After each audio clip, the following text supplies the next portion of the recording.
All right. I'm Touche, and I'm here to say the entire judicial branch of government is corrupt. That's all of them.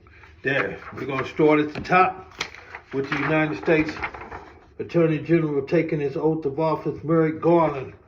And this attorney as the nation's chief law enforcement officer. He's the top guy. So if he's corrupt, and it trickles downhill, and the rest of them are corrupt too. Now, the Justice Department enforces federal laws, seeks just punishment for the guilty, and ensures the fair and impartial administration of justice. As you can see that, freeze frame me right quick, because we're moving on. And this is sent next day air, as you see, to U.S. Attorney Matthew Graves. Now here is the United States Attorney General Merrick Garland, and the contents of what it says is schedule a meeting in Washington, D.C., March the 22nd, 2023 to address President Biden breaking the law pursuant to Article 2, Section 3 to take care that the laws are faithfully executed, and that being is the Constitution checks and balances. Now, as we move along right here, once again, to Merrick Garland. President Biden has twice refused to honor the checks and balances, which are mandatory, meaning a person or country receiving a mandate, meaning an official order to honor the Constitution checks and balances, which upholds the integrity of the entire Constitution.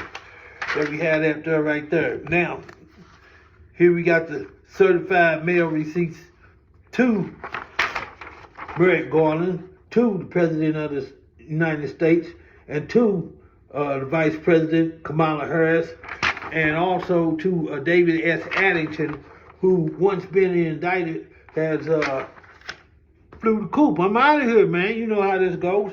So now, as I said, the United States Attorney General Merrick Garland, not only is he corrupt, but the Deputy Attorney General Lisa Monaco. Yeah, and this is the contents of I'm the petitioner of the Constitution checks and balances which empowers the citizens. Government is corrupt, including the United States Attorney General Merrick Garland, concealing the checks and balances, because he ain't told y'all nothing about that, which are mandatory by law. Government has to be checked for corruption and abuse of power to uphold the integrity, and because I have irrefutable evidence, the judicial branch imposed slavery prohibited by the 13th Amendment. Supposed to been abolished slavery, but they ain't done it, they reverted back to it. Yeah, and like I said, not only the United States Attorney General, but the deputy. And this is the Constitution's checks and balances of what we speak upon, which is to say, to the President of the United States, as you see at the top, the White House, yeah, Joe Biden, taking oath of office, he swore to preserve, protect, and defend the Constitutions of which you are called upon to do as the first order of business immediately.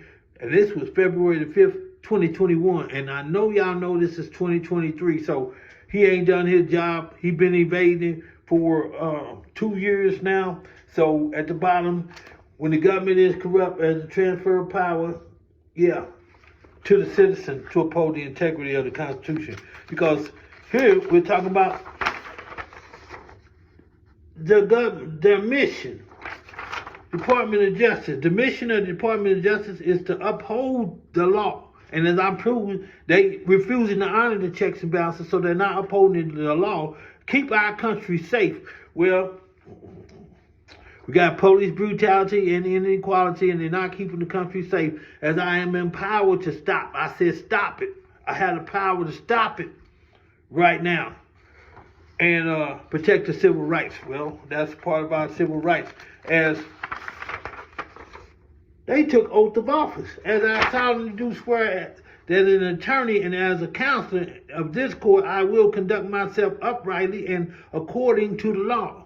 Well, I just showed you they're not honoring the law because they caught, and so they're doing that, so they're not held accountable. That's what the checks and balances does. It holds them accountable.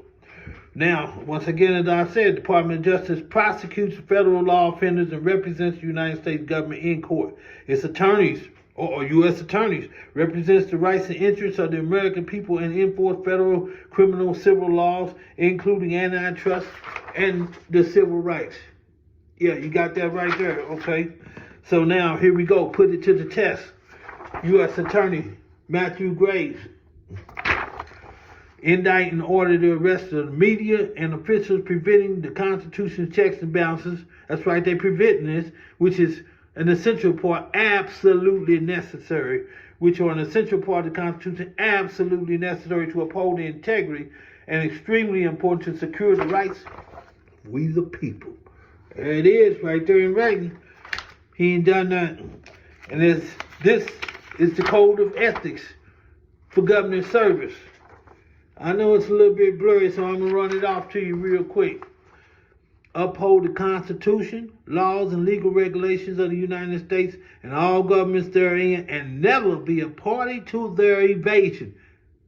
President done invaded, the United States Attorney General done invaded, the Deputy Attorney General done invaded it, and now here we got the Fraternal Order of Police. Yeah, I said I'm empowered to stop police brutality, and for this reason it empowers the citizen now, because the government is corrupt.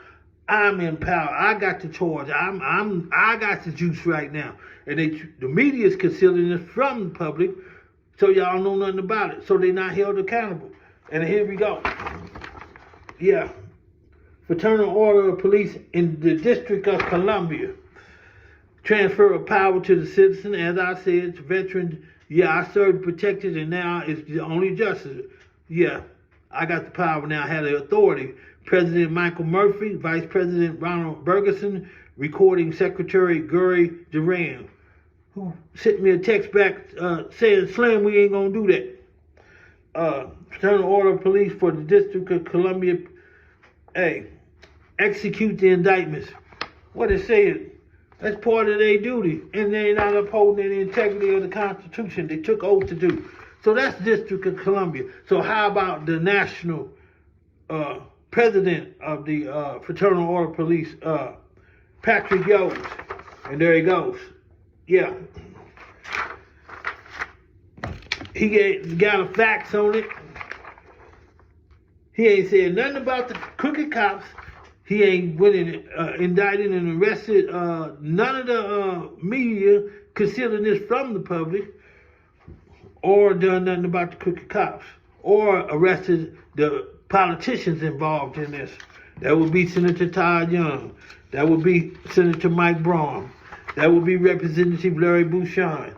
That would be Janet Yellen, who didn't disperse the $6.75 billion owed for imposing slavery. Oh, that's been abolished. So here we go. Yeah, always getting paid. Get up that money. Get it to the house. And they always keep them a black Sambo around. Contact Rob Pride. All of them, Fraternal Order of Police, done received this, and ain't none of them, not one of them, did anything. There you have it. Irrefutable evidence the entire judicial branch of government is corrupt, which includes the United States Supreme Court, who imposed the slavery, committing an act against the law. That's the United States Supreme Court. Hey, y'all, public see what it is, stand up. Because as long as y'all be quiet, they going to keep on doing what they doing. Stand up, man up. The hearts of men. Yeah.